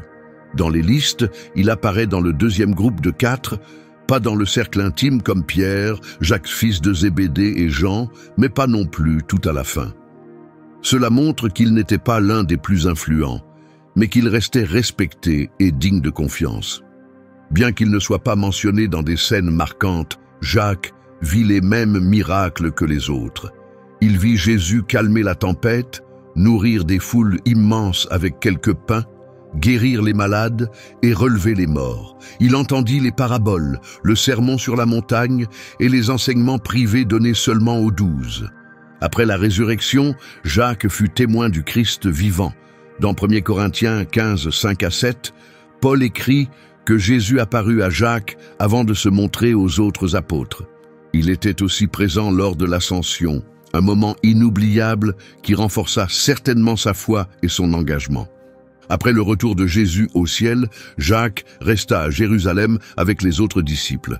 Dans Actes 1, verset 13, Luc cite son nom parmi ceux réunis dans la chambre haute. Ils persévéraient ensemble dans la prière, attendant l'accomplissement de la promesse du Saint-Esprit. À la Pentecôte, comme le raconte Actes chapitre 2, Jacques reçut lui aussi la puissance de l'Esprit. Quand des langues semblables à du feu se posèrent sur chacun, il fut rempli de courage pour proclamer Jésus. Il participa à ce jour extraordinaire où Pierre prêcha et où 3000 personnes crurent en Christ. Jacques joua un rôle dans les premiers jours du mouvement chrétien à Jérusalem. Il partagea les luttes et les dangers auxquels l'Église fut confrontée. Il vit ses compagnons apôtres arrêtés. Il assista au martyre d'Étienne, le premier à mourir pour sa foi, et il connut la dispersion des croyants lorsque la persécution les força à quitter la ville. Après cette période initiale, la Bible ne dit plus où Jacques alla, ni ce qu'il fit. Cependant, des sources anciennes affirment qu'il voyagea loin pour annoncer le message. Certaines traditions le placent en Égypte, prêchant dans des villes comme Alexandrie. D'autres disent qu'il porta la bonne nouvelle en Perse, l'actuel Iran, partageant le Christ dans des terres qui ne l'avaient jamais entendu. D'autres encore le lient à la Syrie, où il aurait fondé des églises et formé de nouveaux disciples. Bien que la Bible ne décrive pas la fin de sa vie, des écrits anciens disent que Jacques mourut en martyr. Selon ces traditions, il fut tué à Ostrakine, en Basse-Égypte, alors qu'il prêchait l'Évangile. Certains racontent qu'il fut crucifié, suivant ainsi le chemin de Jésus. D'autres disent qu'il fut lapidé, comme Étienne. Dans certaines branches du christianisme, Jacques est honoré avec l'apôtre Philippe le 3 mai. Dans l'art religieux, il est souvent représenté tenant un bâton de foulon, un outil utilisé pour assouplir et nettoyer les tissus. Cela pourrait refléter une légende sur son métier avant de suivre Jésus, ou bien être lié à la manière dont il mourut. Il est important de préciser que l'épître de Jacques dans le Nouveau Testament n'a pas été écrite par Jacques, fils d'Alphée. Cette lettre est généralement attribuée à un autre Jacques, le frère de Jésus, qui devint plus tard le chef de l'église de Jérusalem. La vie de Jacques nous rappelle une vérité essentielle. Tous les disciples de Jésus n'occupent pas une place de premier plan dans le récit biblique. Certains, comme Pierre et Jean, sont souvent cités, mais d'autres servent fidèlement dans l'ombre. Jacques, fils d'Alphée, était de ces disciples solides et discrets. Même si son rôle n'est pas détaillé par des récits, il resta profondément important dans le plan de Dieu. Nous arrivons maintenant à un autre des 12, Jude Thaddée. Cet apôtre est connu sous différents noms dans la Bible, ce qui crée parfois de la confusion. Dans Luc 6,16, il est appelé Judas, fils de Jacques, ou selon certaines versions, Judas, frère de Jacques. Dans Actes 1, verset 13, il est encore mentionné comme Judas, fils de Jacques. Mais dans Matthieu 10,3 et Marc 3,18, il est simplement nommé Thaddée. Dans quelques anciennes versions de Matthieu, il est même appelé Lébbé. Ces différents noms servaient probablement à le distinguer de l'autre Judas, Judas Iscario, celui qui trahit Jésus. Le nom Thaddée vient sans doute d'un surnom qui pourrait signifier courageux ou au cœur fort. L'autre nom, Lébbé, pourrait désigner quelqu'un d'affectueux ou de loyal, un homme de cœur. Il est important de ne pas le confondre avec d'autres figures du Nouveau Testament. Il n'était pas Judas Iscario, ni Jude, frère de Jésus, mentionné dans Marc 6,3. La Bible ne rapporte qu'un seul moment précis concernant Jude Thaddée, mais il est marquant. Lors du dernier repas, alors que Jésus préparait ses disciples à son départ et annonçait la venue du Saint-Esprit, Jude Thaddée posa une question profonde. Dans Jean 14, 22, il dit « Seigneur, pourquoi te manifesteras-tu à nous et non pas au monde ?» Sa question reflétait l'attente commune que le Messie se révèle publiquement et avec puissance, peut-être même comme un roi régnant. Jude Thaddée ne comprenait pas comment Jésus pouvait apparaître seulement aux disciples sans se montrer à tous. Jésus répondit avec une promesse d'espérance. Au verset 23 et 24, il expliqua que ceux qui l'aiment et gardent ses paroles seront aimés du Père, et que lui et le Père viendraient habiter en eux. Mais ceux qui ne l'aiment pas n'obéiraient pas à ses paroles. Avec cette réponse, Jésus montra que sa présence ne viendrait pas par le pouvoir extérieur ou la gloire visible, mais par une relation personnelle et spirituelle avec ceux qui l'aiment. Cet échange révèle quelque chose d'important sur Jude Thaddée. Comme beaucoup d'autres, il était encore en train d'apprendre le vrai sens de la mission de Jésus. Mais il eut l'honnêteté et l'humilité de poser sa question. Après l'ascension de Jésus, Jude Thaddée resta à Jérusalem avec les autres apôtres. Dans Actes 1, verset 13, il est cité parmi ceux qui persévéraient dans la prière. Puis, le jour de la Pentecôte, comme décrit dans Actes chapitre 2, il reçut le Saint-Esprit avec les autres et fut rempli de force pour annoncer la bonne nouvelle. Même si la Bible ne dit pas ce qu'il fit ensuite, des écrits anciens affirment que Jude Thaddée voyagea loin pour prêcher l'Évangile. Certains disent qu'il annonça le Christ en Syrie, en Arabie, en Mésopotamie, l'actuel Irak et même en Arménie. Un récit bien connu le relie au roi Abgar V d'Édesse, une région située dans l'actuelle Turquie du sud-est. Selon cette tradition, le roi, gravement malade, avait entendu parler des guérisons de Jésus. Après l'ascension du Seigneur, Jude Thaddée serait allé à Édesse, aurait guéri le roi et aidé à fonder une communauté chrétienne sur place. Certaines versions de l'histoire disent même qu'il apporta avec lui le mandilion, un linge portant l'image du visage de Jésus. Une autre tradition largement répandue dit que Jude Thaddée travailla souvent avec Simon le Zélote. Tous deux auraient voyagé ensemble, annonçant la bonne nouvelle dans de nombreuses régions. Leur partenariat illustre bien comment l'Évangile unit des personnes différentes. Un homme doux comme Thaddée associé à un zélote au passé peut être plus radical.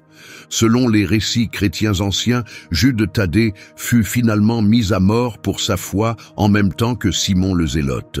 Certaines traditions situent leur mort à Beyrouth, au Liban actuel, d'autres en Perse, l'Iran d'aujourd'hui. Les récits varient. Certains disent que Thaddée fut exécuté à la hache, d'autres qu'il fut percé de lance ou frappé à coups de bâton. Quel que fût le détail exact, tous s'accordent à dire qu'il mourut à cause de sa foi en Jésus. La courte épître de Jude, près de la fin du Nouveau Testament, est traditionnellement attribuée à Jude Thaddée. Dans cette lettre, l'auteur se présente comme Jude, serviteur de Jésus et frère de Jacques, une description qui correspond à son identité. Cette brève épître met en garde contre les faux enseignants et encourage les croyants à rester fidèles au message reçu. Avec le temps, Jude Thaddée devint le saint patron des causes désespérées ou impossibles. Cela vient peut-être de la confusion avec Judas Iscario. Beaucoup de chrétiens hésitaient à invoquer son nom, craignant de se tromper. On pensait alors que Thaddée se montrerait particulièrement attentif à ceux qui l'appelaient dans leur détresse. C'est pourquoi encore aujourd'hui, beaucoup se tournent vers lui dans les moments de crise ou quand tout espoir semble perdu.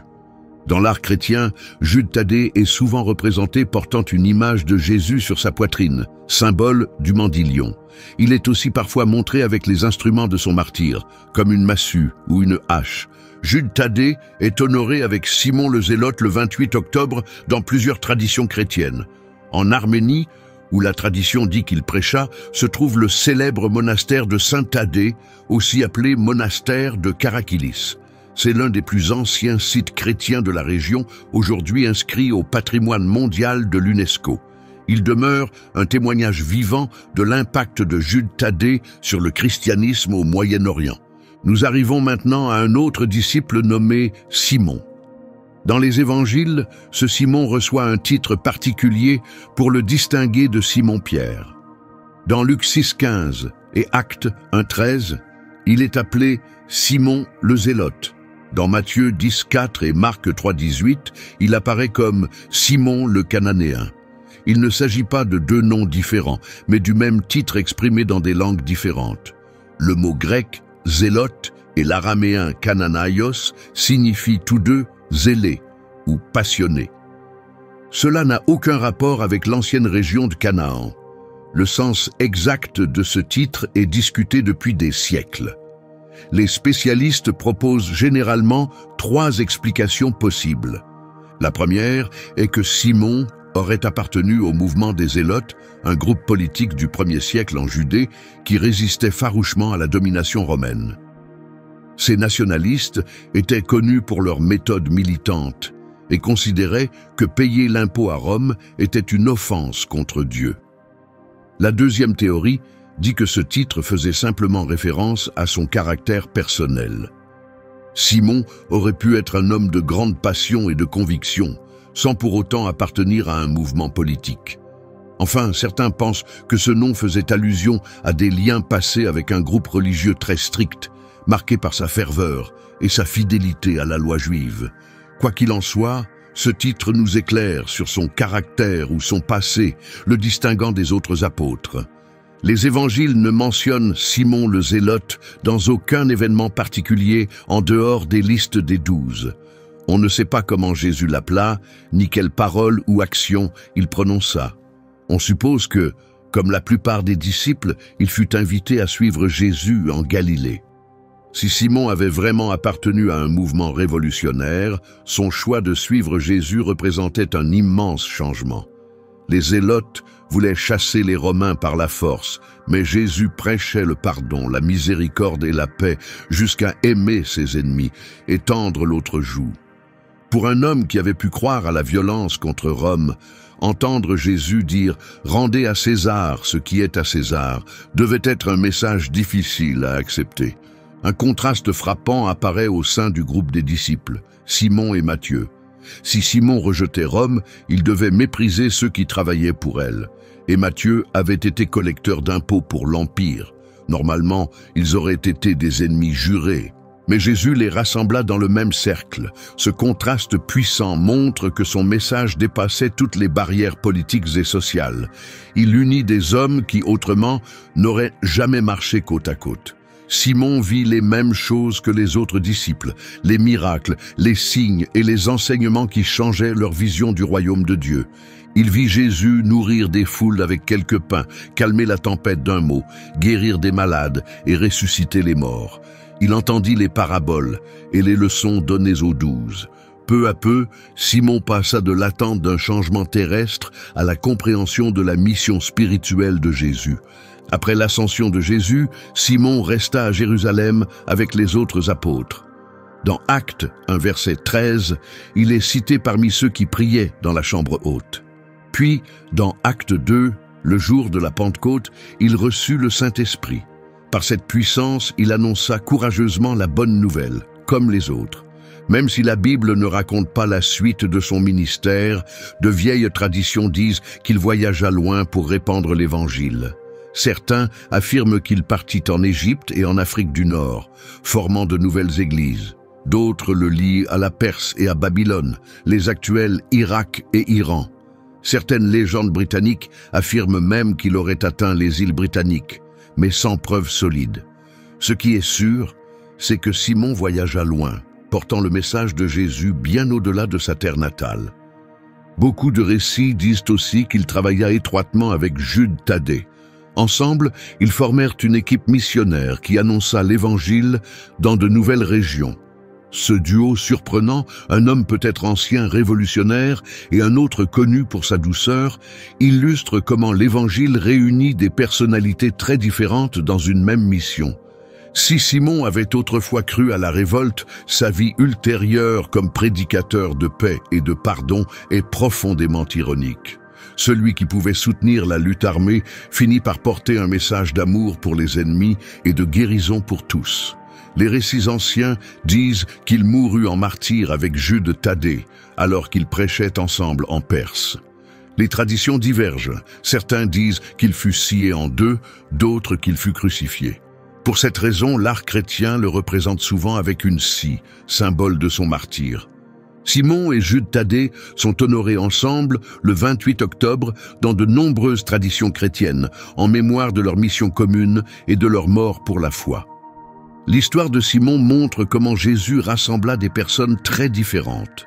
Le groupe des 12 n'était pas composé d'hommes semblables ou issus du même milieu, mais de personnalités diverses, avec des métiers et des caractères variés. Jésus n'exigea pas qu'ils pensent tous pareil ou partagent les mêmes opinions politiques. Ce qu'il cherchait, c'était la confiance et un cœur prêt à le suivre. Le parcours de Simon montre que l'Évangile dépasse toutes les frontières humaines. Dans un temps marqué par de fortes divisions religieuses et politiques, Jésus choisit des disciples venus de camps opposés. En Simon, nous voyons que le royaume de Dieu ne se limite pas aux choix politiques des hommes. Sa vie prouve aussi ce qui arrive quand la passion est transformée. Jésus ne lui enleva pas son ardeur, il lui donna une nouvelle direction. Ce feu, qui avait pu nourrir la révolte, devint une énergie consacrée à une mission éternelle. Simon nous apprend que Jésus ne supprime pas notre passion, il lui donne un sens pour qu'elle serve à ce qui compte vraiment. Nous en arrivons maintenant à l'une des figures les plus tragiques des apôtres, Judas Iscario, celui qui allait trahir Jésus. Dans Jean 6, 71 et 13, 26, il est présenté comme Judas, fils de Simon Iscario. Le nom Iscario vient probablement de l'hébreu Ish-Kério, qui signifie « homme de Kérioth », une ville de Judée. Si c'est vrai, Judas aurait été le seul apôtre à ne pas venir de Galilée, ce qui faisait de lui un étranger au sein du groupe. Pourtant, malgré cela, Judas fut choisi par Jésus. Dans Luc 6, 12 à 16, on lit qu'avant de choisir les 12, Jésus passa toute la nuit en prière. Judas fit partie de ceux qu'il désigna après ce temps de prière, pleinement inclus dans le cercle le plus proche de Jésus. Jésus connaissait le cœur de chacun de ceux qu'il avait appelés, y compris celui de Judas. Pourtant, il l'accueillit, lui donna le même accès, les mêmes enseignements et la même occasion de voir les miracles que les autres. Judas marcha aux côtés de Jésus, entendit ses paroles directement et fit l'expérience du même amour et de la même grâce. Parmi les 12, Judas occupait une place de confiance. Il gérait la bourse commune du groupe. Dans l'évangile de Jean, chapitres 12 et 13, il est mentionné comme responsable de l'argent et chargé de faire des achats pour la communauté. Cette responsabilité montre qu'il possédait sans doute des compétences d'organisation et qu'il avait d'abord été considéré comme digne de confiance par les autres. Mais, peu à peu, des signes inquiétants de son caractère apparaissent dans les récits. Un épisode en particulier révèle ce qu'il portait en lui. Dans la maison de Simon le lépreux, à Béthanie, racontée dans Jean 12, Marie oignit les pieds de Jésus avec un parfum très coûteux. Judas s'opposa aussitôt, demandant pourquoi ce parfum n'avait pas été vendu pour 300 deniers afin de donner l'argent aux pauvres. Mais Jean ajoute un détail essentiel. Judas ne se souciait pas vraiment des pauvres. Il volait dans la bourse et prenait souvent pour lui ce qui appartenait au groupe. Cet événement révèle beaucoup de choses. Judas se cachait derrière un masque de compassion, feignant de se soucier des autres alors qu'il agissait par intérêt personnel. Ses gestes montraient la tromperie et l'hypocrisie, des paroles pieuses qui ne reflétaient pas la réalité de son cœur. Peut-être même ressentait-il de la jalousie en voyant Jésus honoré de manière si intime et généreuse. Tout atteignit son point critique lors du dernier repas. Dans Luc 22:3, il est dit que Satan entra dans Judas, l'un des 12. Jean 13:27 confirme ce moment, précisant que dès que Judas a reçu le morceau de pain donné par Jésus, Satan s'empara de lui. Pourtant, malgré cette influence spirituelle, les évangiles soulignent que Judas agit par choix. Il était responsable de sa décision. Pendant le repas, Jésus annonça qu'un des disciples le trahirait. Dans Matthieu 26, il dit « L'un de vous me livrera ». Les disciples, bouleversés, demandèrent chacun « Est-ce moi, Seigneur ?» Quand Judas posa la même question, Jésus répondit « Tu l'as dit ». Jean rapporte encore plus de détails. Jésus indiqua que celui à qui il donnerait le morceau trempé serait le traître. Il le donna à Judas, l'identifiant clairement. Plus tard, dans sa prière, Jean 17:12, Jésus l'appela le fils de perdition, signe que Judas avait choisi son chemin tout en entrant dans le plan de Dieu. Sa trahison n'était pas un élan soudain, elle fut préparée.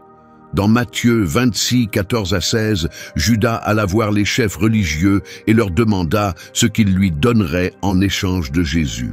Ils comptèrent 30 pièces d'argent et dès lors, Judas chercha l'occasion pour agir. Ce montant, 30 pièces d'argent, avait un poids symbolique fort. Dans Exode 21-32, c'était le prix fixé pour un esclave tué, une somme méprisable. Le prophète Zacharie y fait aussi référence. Chapitre 11, versets 12-13, lorsqu'il reçut 30 pièces comme salaire et parla de ce beau prix avec ironie. Ce passage annonçait ce que Judas allait faire des siècles plus tard. Judas connaissait bien les habitudes de Jésus, ce qui facilita son plan. Dans Jean 18:2, il est dit qu'il savait où Jésus se rendait souvent pour prier. Au jardin de Gethsémané, la nuit, loin de la foule. La manière dont il trahit Jésus rendit l'acte encore plus cruel. Dans Matthieu 26, 47-50, il arriva avec une foule armée d'épées et de bâtons, et il désigna Jésus par un baiser. « Celui que j'embrasserai, c'est lui, arrêtez-le. » Jésus répondit « Mon ami, fais ce pour quoi tu es venu. » Ce qui devait être un signe d'amour devint un geste de trahison. Après l'arrestation, Judas comprit ce qu'il avait fait et fut accablé de remords. Dans Matthieu 27, 3-5, on lit qu'en voyant Jésus condamné, il rapporta les 30 pièces aux prêtres et aux anciens. « J'ai péché, dit-il, en livrant un innocent. » Cet aveu est important. Judas reconnut que Jésus était sans faute et que lui-même était coupable. Mais sa réaction différa de celle de Pierre. Tous deux avaient trahi, mais Pierre chercha le pardon, tandis que Judas s'enfonça dans le désespoir. Les chefs religieux ne montrèrent aucune compassion. « Cela ne nous regarde pas, répondirent-ils, c'est ton affaire. » Abandonné par ceux qui l'avaient manipulé, Judas jeta les pièces dans le temple et partit. Son histoire se termina dans la tristesse. Matthieu 27:5 dit clairement qu'il jeta l'argent et alla se pendre. Dans Actes 1, verset 18, Pierre décrivit ensuite une version plus détaillée et choquante. Avec l'argent, Judas acheta un champ où il tomba et se rompit le corps. Ces récits semblent rapporter deux aspects du même drame. Judas se pendit, puis son corps se déchira. Les 30 pièces furent ensuite utilisées pour acheter un terrain destiné à l'enterrement des étrangers. Ce lieu fut appelé « Champ du sang », rappel terrible du prix de la trahison. Cette scène accomplissait encore une prophétie de Zacharie. Après sa mort, les apôtres jugèrent nécessaire de retrouver le nombre de 12. Dans Actes 1:15-26, Pierre mena le processus qui conduisit au choix de Matthias pour remplacer Judas. L'histoire de Judas est l'une des plus tragiques de la Bible. Il passa des années auprès de Jésus, vit ses miracles, entendit sa voix et reçut les mêmes chances que les autres de comprendre l'amour de Dieu. Pourtant, quelque chose en lui résista. Les raisons de sa trahison sont encore débattues. Certains pensent qu'il fut motivé par l'argent. 30 pièces représentaient environ 4 mois de salaire, une somme importante. D'autres croient qu'il fut déçu, espérant que Jésus déclencherait une révolution politique. D'autres encore soulignent l'influence directe des forces du mal, comme l'indiquent les évangiles. Probablement plusieurs de ces éléments jouèrent un rôle. Le contraste entre Judas et Pierre nous enseigne une grande leçon. Pierre renia Jésus 3 fois. Judas le trahit 1 fois. Les deux commirent des fautes graves. Mais la différence fut dans leur réaction. Pierre chercha le pardon. Judas choisit le désespoir. La trahison causa une douleur immense à Jésus. Dans Jean 13, 21, il est dit qu'il fut troublé en son esprit en parlant de cela. La douleur d'être trahi par un proche est particulière. Comme le dit le psaume 41, verset 9, repris par Jésus dans Jean 13, verset 18, « Celui avec qui je vivais en paix, celui qui mangeait mon pain, a levé le talon contre moi. » Pourtant, Jésus n'était pas surpris. Dans Jean 6, 64, il est écrit qu'il savait déjà qui ne croyait pas vraiment et qui allait le livrer. Et dans Jean 13, 18, Jésus précisa, « Je ne parle pas de vous tous, je connais ceux que j'ai choisis, mais cela est arrivé afin que l'Écriture s'accomplisse. » La trahison de Judas, aussi terrible soit-elle, faisait partie du grand plan de salut. Son nom est devenu synonyme de trahison dans la culture occidentale, mais son histoire demeure un avertissement sérieux. Être physiquement proche de Jésus ne signifie pas forcément que le cœur lui appartient vraiment. On peut paraître proche du Christ à l'extérieur, tout en restant éloigné à l'intérieur. Comme Jésus le dit dans Matthieu 7, 21 à 23, beaucoup l'appelleront Seigneur, mais cela ne suffit pas pour entrer dans le royaume de Dieu. De façon paradoxale, l'acte de trahison de Judas fit finalement partie du plan rédempteur de Dieu. À travers ce moment sombre, Jésus fut livré et conduit à la croix, où il apporta le salut au monde. Comme Joseph le dit autrefois à ses frères dans Genèse 50-20, « Vous aviez voulu me faire du mal, mais Dieu l'a changé en bien. » Après avoir retracé la vie des 12 apôtres originels, nous nous tournons maintenant vers 2 autres figures importantes, choisis après la mort de Jésus pour porter plus loin son message, Matthias et Paul. À la suite du retour de Jésus au ciel et de la fin tragique de Judas, les apôtres restants estimèrent nécessaire de rétablir leur nombre à 12. Dans Actes 1, 21 à 22, Pierre expliqua les conditions pour devenir apôtre. « Il faut que nous choisissions quelqu'un qui ait été avec nous tout le temps, où le Seigneur Jésus a vécu parmi nous, depuis le baptême de Jean jusqu'au jour où il a été enlevé. Cet homme devra aussi être témoin de sa résurrection. » Cela montre que Matthias avait toujours été là, même s'il ne faisait pas partie des 12. Il avait vu les miracles, entendu les enseignements de Jésus, assisté à sa mort et rencontré le ressuscité. Bien qu'il ne fît pas partie du groupe initial, il resta un disciple fidèle. Dans Actes 1, 23 à 26, nous apprenons comment il fut choisi. 2 hommes furent proposés, Joseph, appelé Barsabas ou Justus, et Matthias. Alors la communauté pria, « Seigneur, toi qui connais tous les cœurs, montre-nous lequel de ces 2 tu as choisi pour prendre la place de Judas dans ce ministère. » Ensuite, ils tirèrent au sort, et le choix tomba sur Matthias. Il fut donc compté parmi les 11 apôtres. Tirer au sort n'était pas un jeu de hasard ou une devinette aléatoire. C'était une méthode traditionnelle utilisée par les Juifs pour discerner la volonté de Dieu, précédée de prières ferventes. Comme l'explique Proverbe 16, 33, « On jette le sort dans le pan de la robe, mais toute décision vient de l'Éternel. » Cet événement, conduit par Pierre, se déroula devant environ 120 croyants réunis dans la chambre haute.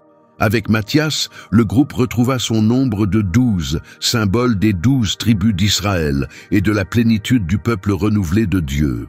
L'Écriture ne raconte pas ce qu'il advint de Matthias par la suite, mais des sources anciennes suggèrent qu'il prêcha plus tard en Éthiopie et en Judée. Certains disent qu'il mourut martyr, lapidé ou décapité.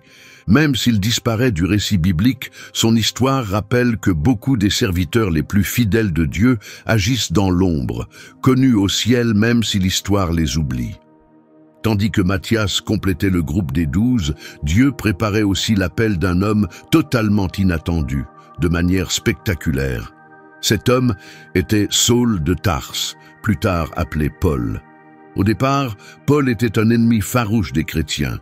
Dans Actes 9, 1-2, il est écrit qu'il respirait encore la menace et le meurtre contre les disciples du Seigneur.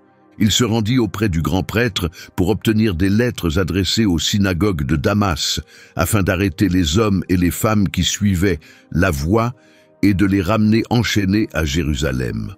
Mais tout changea lorsqu'il rencontra le Christ ressuscité. Dans Actes 9, 3-6, il est dit que sur le chemin de Damas, une lumière éclatante venue du ciel l'entoura soudainement.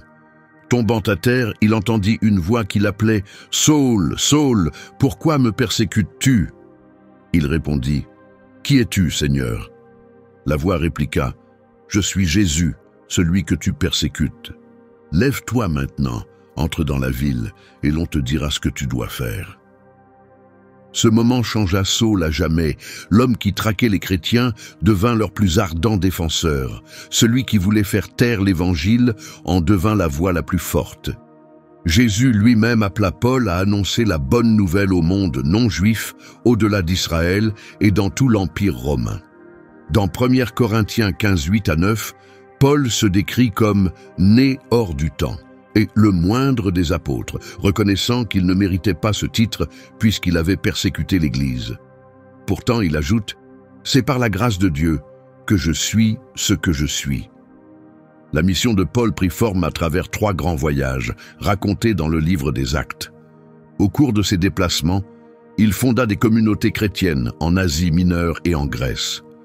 Il écrivit aussi 13 lettres du Nouveau Testament, expliquant avec clarté que le salut vient par la grâce, au moyen de la foi. Paul n'élargit pas seulement la portée de l'Évangile à travers le monde romain. Il lui donna des bases théologiques profondes par ses explications sur l'œuvre accomplie par Jésus.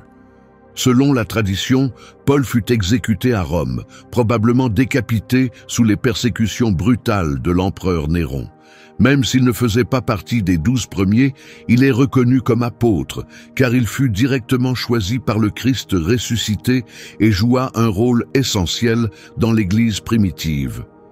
Comme il l'explique dans Galates 1, 12, « Il n'a pas reçu l'évangile d'un homme, ni appris d'un maître humain, mais par une révélation de Jésus-Christ. Il disait, « Je n'ai pas reçu l'évangile d'un homme, et personne ne me l'a enseigné. Je l'ai reçu par une révélation de Jésus-Christ. » La vie de Paul prouve que Dieu peut appeler même les personnes les plus inattendues, transformant des ennemis en messagers, des adversaires en croyants. Comme il l'écrit dans 1 Timothée 1 verset 16, « J'ai obtenu miséricorde, afin que Jésus-Christ montre en moi, le premier, toute sa patience, pour servir d'exemple à ceux qui croiraient en lui pour la vie éternelle. » Nous arrivons ainsi à la fin de ce voyage, à travers la vie des 12 apôtres de Jésus, des hommes ordinaires transformés à jamais par leur rencontre avec le Messie. Ils venaient de milieux très différents, pêcheurs, collecteurs d'impôts, zélotes ou encore sceptiques. Chacun avait ses faiblesses, ses forces et une histoire de transformation. Pierre, prompt à parler, devint une pierre angulaire de l'Église. André conduisit silencieusement les autres vers Jésus. Jacques et Jean, autrefois fougueux, apprirent l'humilité et le service. Philippe dit simplement « Viens et vois ». Barthélemy passa du doute à une foi profonde. Thomas, à travers son incrédulité, fit l'une des déclarations les plus fortes de croyance. Matthieu abandonna la collecte des impôts pour une vocation plus grande. Jacques, fils d'Alphée, et Jude Thaddée restèrent fidèles, même sans être sous les projecteurs. Simon le Zélote trouva une cause plus grande que tout mouvement politique. Et Judas Iscario, dont le choix tragique nous rappelle à quel point une occasion peut être perdue. À travers leur vie, nous voyons ce que Jésus peut accomplir. Il n'a pas choisi les meilleurs orateurs, ni les esprits les plus instruits, ni les puissants de ce monde. Il choisit des hommes simples, remplis de défauts et de questions, et il les utilisa pour transformer l'histoire. Et voici la part incroyable. Il continue à agir de la même manière aujourd'hui. Cette même puissance qui transforme est aussi offerte à toi. Le même Jésus qui appela Pierre au bord du lac t'appelle maintenant. Le même Sauveur qui vit Matthieu à son bureau des impôts te voit là où tu es. Le même Seigneur ressuscité qui rencontra Thomas dans son doute est prêt à te rencontrer aussi. Si ces récits ont touché ton cœur et que tu veux découvrir d'autres vérités capables de changer une vie, ne manque pas nos prochaines vidéos.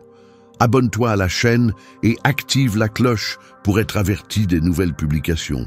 Et si tu as trouvé ces histoires précieuses, ne les garde pas pour toi. Partage cette vidéo avec ceux que tu aimes. Tu ne sais jamais, un récit biblique peut provoquer un moment décisif dans la vie de quelqu'un qui t'est cher. Mets un « j'aime », abonne-toi et aide à faire connaître ce message. Ton soutien nous aide à rejoindre encore plus de personnes avec ces enseignements puissants. On se retrouve dans la prochaine vidéo pour continuer à découvrir les récits extraordinaires contenus dans les Écritures. Que la paix du Christ soit toujours avec toi.